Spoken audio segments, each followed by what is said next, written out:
S'il y a des semaines où l'agenda de la reine des Belges Mathilde est peu rempli, ce n'était pas le cas en ce début octobre 2023. Du lundi 2 au jeudi 4, l'épouse du roi Philippe a enchaîné pas moins de 6 engagements, certains en solo, d'autres avec ce dernier.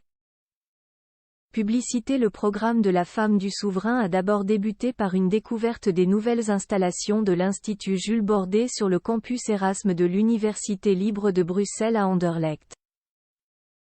Cet hôpital multidisciplinaire spécialisé dans le traitement des maladies cancéreuses est unique en Belgique et jouit d'une excellente réputation, bien au-delà de nos frontières, a rappelé le Palais, soulignant que cette visite était en lien avec Octobre Rose.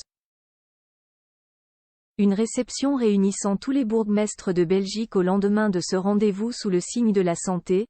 Le couple royal a accueilli pour une réception dans leur château de Laeken tous les bourgmestres des différentes villes et communes de Belgique. Le mercredi 4 octobre, jour des 18 ans du prince Emmanuel, troisième de ses 4 enfants, la reine Mathilde n'a guère chômé.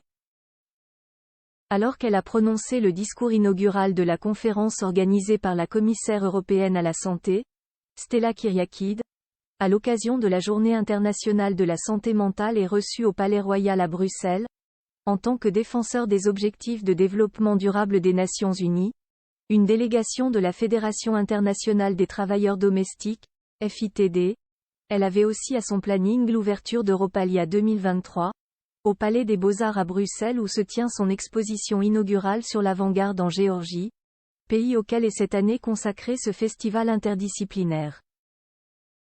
Un événement vécu aux côtés de son mari et de la présidente géorgienne, Salomé Nino Zourabichvili.